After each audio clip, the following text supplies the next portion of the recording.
Mesdames, Mesdemoiselles, Messieurs, nous nous retrouvons ici pour la deuxième fois pour honorer la mémoire des hommes et des femmes, des enfants et des vieillards, des parents, des frères et sœurs, des amis qui furent sauvagement assassinés pour ce qu'ils étaient des Tutsis.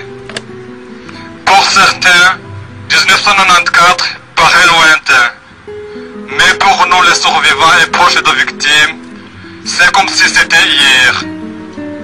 Entre avril et juin 1994, au moment où ici en Europe, on commémorait le 50e anniversaire de la victoire des Alliés sur le régime nazi, au Rwanda, à 8000 km d'ici, l'extermination des Tutsis se faisait sous le regard des caméras et des satellites du monde entier.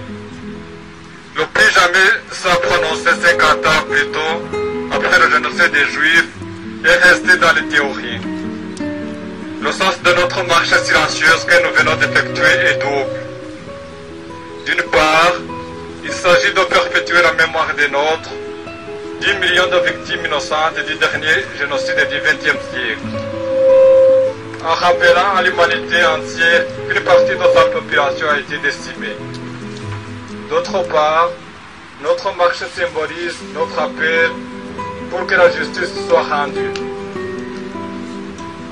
Avons-nous tiré les leçons du passé et surtout de ces dernières années? Ma réponse à cette question serait négative, compte tenu de la situation que nous vivons actuellement, notamment en Belgique.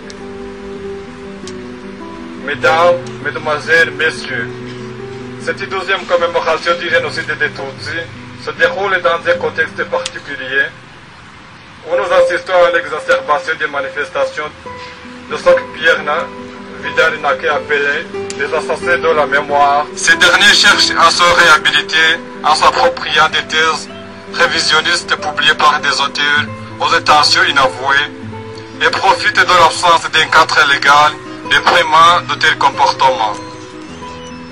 Pour la deuxième année consécutive, ces négationnistes sont allés hier profaner le mémorial dédié aux victimes du génocide situé à Olivier-Saint-Pierre. Il est regrettable que les forces de l'ordre les aient laissés faire, malgré l'annonce faite par les autorités de la commune la veille d'avoir interdit ces manifestations. Quelques jours avant, des propos niant l'existence du génocide des Tutsis accompagnés par des menaces de mort à l'encontre des survivants du génocide avaient été tenus respectivement au centre communautaire laïque juif et à Louvain-la-Neuve à la mi-mars. De tels agissements nous semblent inacceptables dans une société démocratique. C'est pourquoi Ibuka Mémoire et Justice joint sa voix à ceux qui se sont exprimés pour dénoncer ces pratiques indignes dans une démocratie.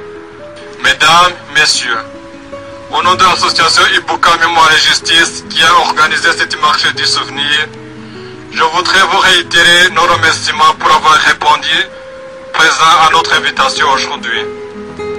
Le chemin est encore long et les défis à relever sont nombreux, mais ensemble, nous y arriverons. Vous êtes maintenant invités à participer à la soirée de la mémoire au centre culturel de Dergem d'ici 30 minutes. Je vous remercie.